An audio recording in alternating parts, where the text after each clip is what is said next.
Shalom, Israel. This is Bishop Nathaniel. The Israelites have been scattered across the four corners of the earth, as prophesied in Deuteronomy, the 20th chapter. Here at Israel United in Christ, we need your help to recover the remnant of our people, teach them the gospel. Please help us, support us, and join or donate to the Booster Club today. Shalom.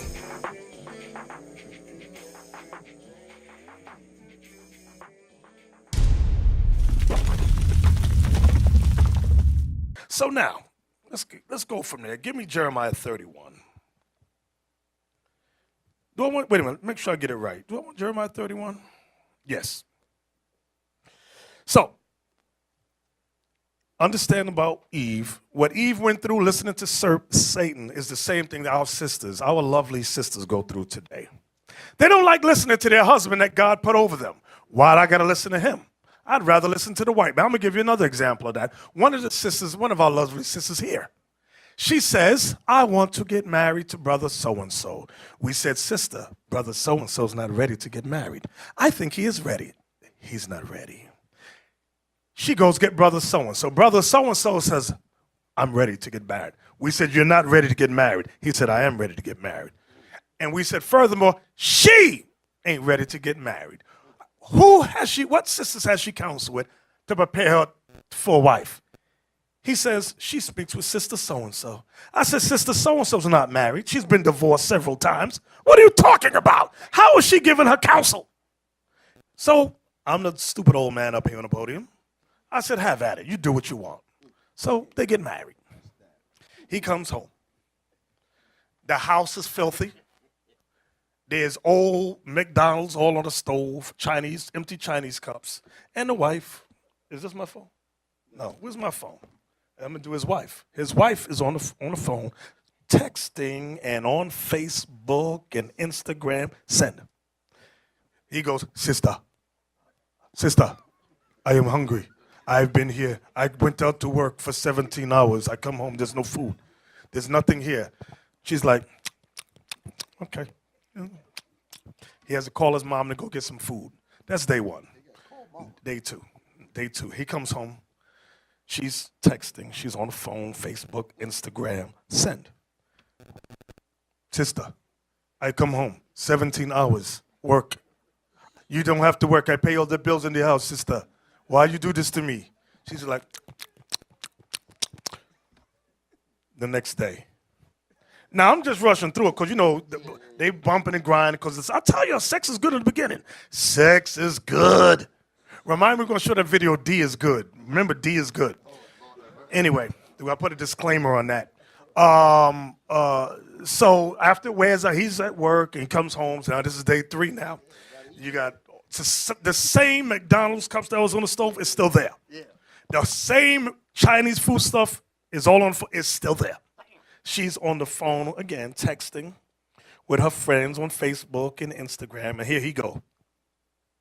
Sister. This is the posture he got. Sister. I'm hungry. I worked 17 hours. There's no food. She's like, yeah. He couldn't take it. He starts cursing her out. He's raising his voice, yelling in the house. She says, you don't talk to me like that. She's grabbed his clothes to throw his clothes out the house that he's paying for. She does it. She throws his clothes out the house. He can't take it. So he grabs her around the neck and begins to strangle her. And that ain't the sex thing. I'm into a real choking. God. She manages to get away. Oh, God. She runs out. Call the police. C'est passé. C'est.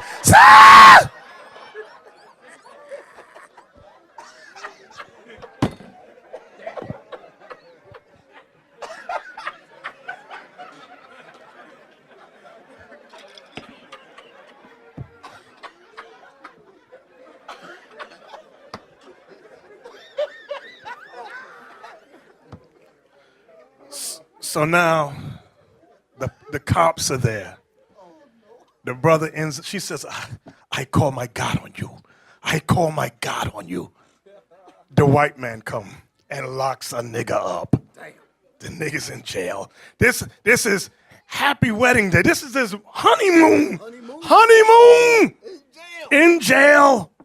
With big niggas looking at you.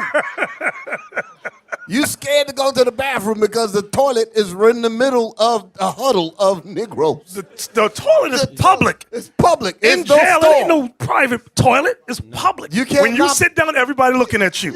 Yeah. You can't knock on the bar and say, listen, I need to go to the bathroom. They look at you like, nigga, it's right there.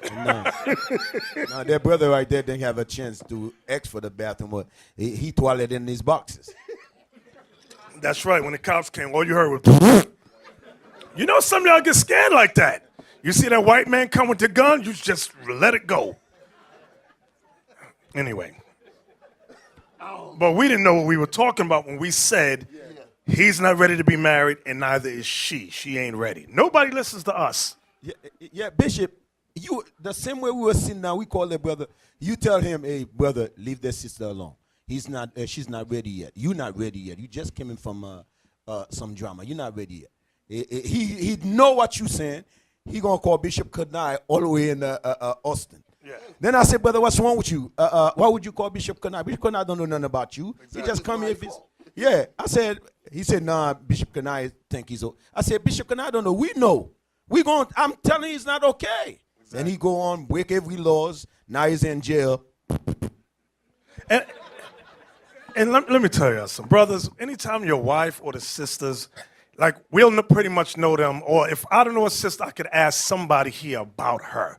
So what she will do to get around that, she'll call another state where Bishop Kanai is or one of the captains who don't know her and give her a dramatic sorry behind story to get the brother, oh, is that what happened? Then when he call us, nah, that whole lying right there. That ain't what happened. We know her. This is what she did. They're like, oh, shoot, that's why she called me. So when y'all people call me, they know I might not know. And they give me this melodramatic story, sad, cry me a river story. And I'm thinking, she's the devil because she know I don't know what's going on with her. That's why she called. We are already ahead of the game. We already know. When we get those out-of-state calls, we say, this is a wicked Negro. Mm-hmm. We already know. So where are you calling from, sister? Where are you calling from, brother? So, okay, thank you. I'll call you back. Right. Call them. Why is this woman calling me up all the way over here? There you go. That's it. So now, sisters, just like Eve wanted to be equal to her man.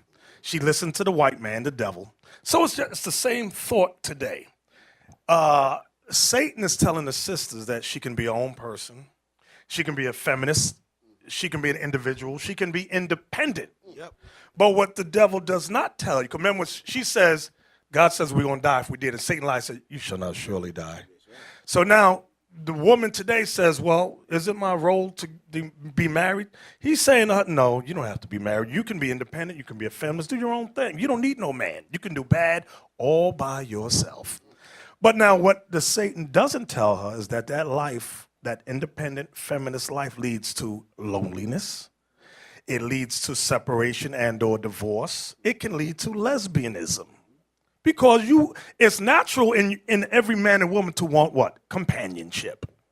So that's what it leads to. But Satan don't tell a woman that. Yeah, same thing happened with that relationship you just mentioned. Sister ain't working, the brother paying the rent. Then you going to get the brother locked in jail. How the hell you going to pay your rent? There you go. Satan did not tell her that. And then get a order of protection, a restraining order. You can't be with her within 75 feet. And these are newlyweds. If he gets near, if he makes a phone call, if he sends her a text message, he can go back to jail. If he pays the bill, he's in trouble because he can't even get close enough to pay the bill. That's how I would say it. I would say it just like that. Give me Jeremiah 31:22. So your sisters that listen to the white man as your God, and he tells you be independent. You can be bad all by yourself. Be a feminist. You're going to live a life of separation, divorce, loneliness, and lesbianism. Read that. Jeremiah chapter 31, verse 22. How long wilt thou go about, O thou backsliding daughter? Oh, backsliding daughter. You have many of you sisters that come in. You say, I love the Lord. I love Jesus. But the second you raise your voice at her and say, don't do A, B, or C, now she's angry at you. Go ahead.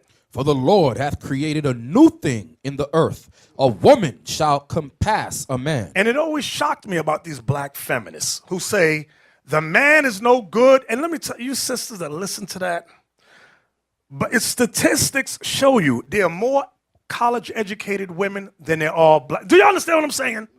There's more women, black women, college educated with good jobs than are black and Latin men. Do anybody know what I'm talking about? Yes, they say black men, more males are incarcerated and or homosexual, sell drugs. Whereas with the female, the black Latin female, she has more education. She has more going for her. So when I hear a black feminist talk about, oh, you men try to hold us down. Hello, I just got out of jail. What do you mean I'm trying to hold you down? I need a place to live. What do you mean I'm trying to hold you down? You know, they take on the white woman's problems, a lot of them. Not all of them, but some of them. What do white women say? Yeah, those are my problems too. It's an old tactic that Satan has devised, divide them and conquer them. What does he do? Pit the woman against the man. Let me ask y'all a question. Did the women come on a separate slave ship from us? They came on the same damn ship. We were shackled to each other in slavery. We're going to be, sister, in case you didn't know it, we was in bondage together. We're going to be delivered together. It ain't no, oh, I'm going to do my feminist thing and I'm going to get free first. No, that's not happening. It ain't happening. That's not Bible, sis. That's not Bible. Okay. Now, watch this. Read it again. Jeremiah chapter 31 and verse 22. How long wilt thou go about, O thou backsliding daughter? For the Lord hath created a new thing in the earth. A woman shall compass a man. A woman shall compass a man. You know what it says, backsliding? Here you got the truth right here. To backslide, you ever see Michael Jackson do the moonwalk and you going back? That's what God is saying about the woman. Because when it says a woman shall compass a man, she's not living a life like Esther, who did what with her power? What did Esther do with her power? She helped her nation. That's not what they're doing. With all the college education, with all the kudos in society, they're not doing It's me. Narcissist. I'm a woman. I'm going to do myself. To hell with the rest of my people. That's her American Negro mindset. That's how it is. Now watch. Give me Isaiah 3 and 12. These are popular scriptures. We've gone over these many, many times. And I thought I would never go over them again for a while because the sisters were doing somewhat fairly well until Beelzebub raised her head. And you know, what's that game when you hit the whack-a-mole? You got a whack-a-mole. Is that the name of the game? Where that little thing come up and you got to pat on the head? Here you go the woman, raising her head to curse out the man, curse him out, rise up over him. You got to whack that head back in there. Stop doing that. Read that. Isaiah chapter 3 and verse 12. And let me tell you something. We out traveling doing the Lord's work. Some of you wives call the brothers on the trip and complain about bills. Sisters, don't do that. Some of these brothers had a head full of head. Half of them have bald now. Because of you. We go out to do the work. Light bill is due. They cut off the lights. Listen, sis, call brother so-and-so. We're going to get the money. Just get the money. Get your lights cut back on. But don't wait. Now, she knew the light bill was due already. She home all day. Wait till the brother goes out to do God's work. I'm going to wait till he land. Then I'm going to spring it on him. Now make the brothers, hey, he's all nervous and sweating and hair falling out. It's crazy. Sisters, don't do that. Remind me to talk about pillar of rest. Yeah, Bishop, you remember that brother? Yeah, you had an afro. Yeah. You remember that brother? That brother was in some good spirits. Soon he heard the news. Yes. He looked like he said, "You all right, brother? You okay? You sure? You want something to drink or what's going on here? You good?" Read that. Isaiah chapter 3 verse 12. As for my people, children are their oppressors. That's these single parent households. Children are their oppressors. Go ahead. And women rule over them. That goes back to Jeremiah 31, that prophecy about a woman shall compass a man. Women ruling over them. What Satan did was divide the family. He says to the woman, as he did in the garden, you can eat of this fruit. You can learn this. And you don't have to listen to that man you got. You can tell him what to do. Really? Yes, you can tell him what to do. Okay, I'm going to do that. She did that. and they got their lifespan cut down because of what she did. Both of them. Read. O my people, they which lead thee cause. That's the woman. Remember, it says the woman shall what? Read that again, Isaac. As for my people, children are their oppressors. This is the part I want. And women rule over them. Women rule over them. Go ahead. O my people, they which lead thee The woman cause thee to err. cause us to what? To err. To sin. The same way Eve did in the garden. Adam, we can learn this. We ain't got to listen to what God says. Satan told me, the serpent, that beautiful. She probably said an angel from heaven came and told me. She didn't say the devil said or Satan. She said an angel from heaven came and spoke to me. You ever had these women have all these dreams? You brothers know these women that got dreams all the time? Tell them to stop taking Xanax. That's what's been going on. Give me verse 16, same chapter. Verse 16. Moreover, the Lord saith, because the daughters of Zion are haughty. Hey, over here. Can we look up haughty? I don't know what that means. I did, but I'll have a short-term memory. I don't know what that means. Let's look it up. Haughty. Because the daughters of Zion, that's the black and Latin woman, primarily the black one, arrogantly superior and disdainful. Synonyms: proud, arrogant, vain. Oh, vain. Oh, listen. In Liberia, let me tell you, there's hair weaves, but not a lot. You could see who got money and who don't. The ones who got hair weaves got money. They want to live like the American black woman. It says vain, conceited, snobbish, superior, self-important, pompous, supercilious, condescending. You ever see the commercial where a woman squeezes her gigantic behind in a pair of jeans and says to her, and she know they don't fit. Y'all know the commercial I'm talking about. She says, do these look good on me? And he gets a Twix and shoves it in his mouth. They call it a Twix moment. Y'all know what I'm talking about? Because he know if he say anything, baby, that's too little for you. He gonna get railed on by the woman. She gonna curse him out. She might not even give him no sex tonight. Y'all know what I'm talking about. And the reason y'all being quiet, because some of y'all going through that right now. And your wife is on that side of the room, so you don't know what to say right now. Cannot be honest. You cannot, because you ain't going to get no booty tonight. Read verse 16 again. Verse 16. Moreover, the Lord saith, because the daughters of Zion are haughty and walk with stretched forth necks. You know what it means to walk with a stretched forth neck? What does this allude to? She's in everybody's business but her own. She in your business, she in your business, she in your business. There have been sisters this week told other sisters, leave your husband. You could do bad all by yourself. Leave him, because they got in an argument. Are you kidding me? They get into it. My mama just passed. They've been together, 40 years. Argued every week. It was a normal thing. But it meant nothing.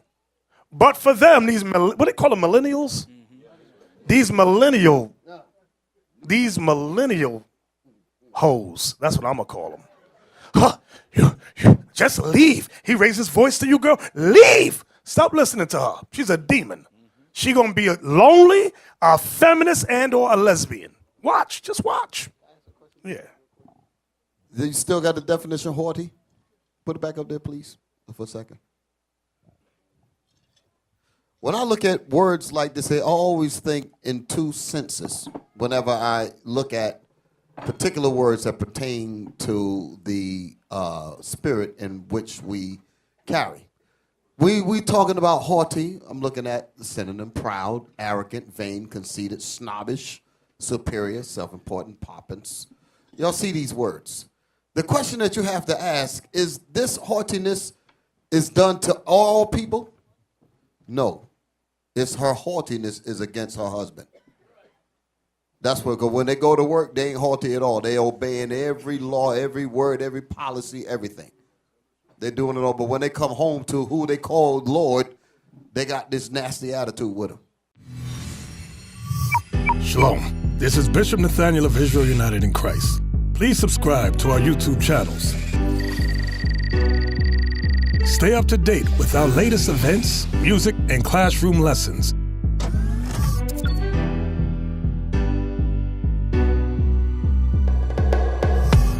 IUIC plans to continue visiting different countries where this gospel has not been preached before. IUIC needs your help in pushing this truth.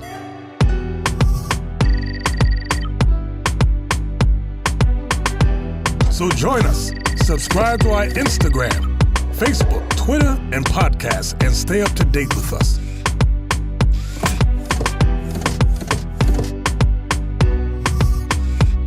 For more information, please visit www.israelunite.org.